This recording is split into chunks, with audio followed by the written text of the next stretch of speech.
Hi everyone welcome back. ನೀವು ನೋಡ್ತಾ ಇದ್ದೀರಾ student solution YouTube channel. T ಆಕಾಂಕ್ಷಿಗಳಿಗೆ ಬಿಗ್ ಶಾಕಿಂಗ್ ಅಪ್ಡೇಟ್ ಕೂಡ ಬರ್ತಾ ಇದೆ. ಏನು ಸಂಪೂರ್ಣ ಮಾಹಿತಿನ ತಿಳಿಸ್ಕೊಡ್ತೀವಿ. ಚಾನಲ್ಗೆ ಸಬ್ಸ್ಕ್ರೈಬ್ ಆಗಿ. ವಿಡಿಯೋ ಇಷ್ಟ ಆದರೆ ಲೈಕ್ನ ಮಾಡಿ.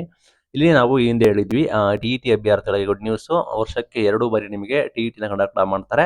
ಒಂದು ಮೇ ತಿಂಗಳಲ್ಲಿ, ಇನ್ನೊಂದು ಇಯರ್ ಎಂಡಲ್ಲಿ ನಿಮಗೆ ಕಂಡಕ್ಟ್ ಮಾಡೋ ಸಾಧ್ಯತೆ ಕೂಡ ಇದೆ. ಆ ರೀತಿ ಘೋಷಣೆ ಕೂಡ ಮಾಡಿದ್ದಾರೆ. CSL ಅವರು ಕೂಡ ಅಪ್ಡೇಟ್ ಕೂಡ ಮಾಡಿದ್ದಾರೆ ಅಂತ ಹೇಳಿ ನಾನು ನಿಮಗೆ ಮಾಹಿತಿ ಕೊಟ್ಟಿದ್ದೆ. ಈಗ ಬಿಗ್ ಶಾಕ್ ಅಪ್ಡೇಟ್ ಕೂಡ ಬರ್ತಾ ಇದೆ. ಏನಂದ್ರೆ ಇನ್ನೊಂದು ಕಡೆ ಒತ್ತಡ ಬರ್ತಾ ಇದೆ ಅಂತೆ. ಟಿ ಎಕ್ಸಾಮ್ನ ದಯವಿಟ್ಟು ಯಾವುದೇ ಕಾರಣಕ್ಕೂ ಸದ್ಯಕ್ಕೆ ಮಾಡಬಾರದು. ಕಾರಣ ಬಂದ್ಬಿಟ್ಟು ವ್ಯಾಲಿಡ್ ಆಗಿದೆ, ಆಯ್ತಾ. ಬಿಕಾಸ್ ಯಾಕಂದ್ರೆ ನೀವು ನೋಡ್ಬೋದು, ಟಿಟಿನ ನೀವು ನೋಡ್ಬೋದು. ಟಿ ಬಂದ್ಬಿಟ್ಟು ನಿಮಗೆ ಯಾವುದೇ ರೀತಿಯ ಲಿಮಿಟ್ ಇಲ್ಲ, ಆಯ್ತಾ. ಈಗ ನೀವು ಯಾವುದೋ ಒಂದು ನೋಟಿಫಿಕೇಶನ್ ಜಾಬ್ ಆದ್ರೆ ಲಿಮಿಟ್ ಇರುತ್ತೆ.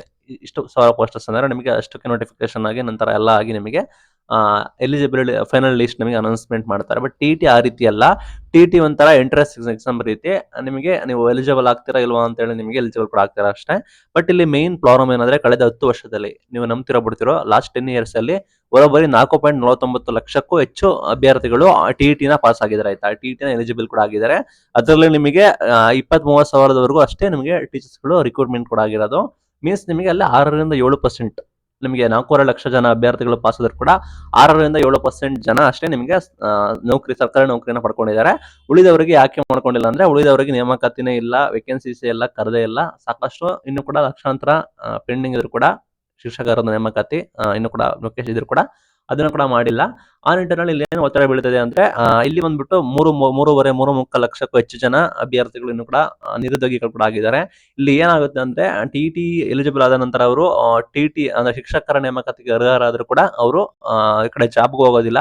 ಈ ಕಡೆ ನಾವು ಹೆಂಗಿದ್ರು ಟಿ ಪಾಸ್ ಆಗಿದೀವಲ್ಲ ಅಂತ ಹೇಳಿ ಅವ್ರು ಕಾಯ್ತಾರೆ. ಹಾಗಾಗಿ ನಿರುದ್ಯೋಗಿಗಳ ಸಂಖ್ಯೆ ಅಂದ್ರೆ ಹೆಚ್ಚು ಜನ ಅನ್ಎಂಪ್ಲಾಯ್ಮೆಂಟ್ ಜಾಸ್ತಿ ಕೂಡ ಆಗ್ತದೆ, ಕ್ರಿಸಿಸ್ ಆಗ್ತದೆ ಅಂತ ಹೇಳಿ ಆರೋಪ ಕೂಡ ಮಾಡ್ತಾ ಇದ್ದಾರೆ.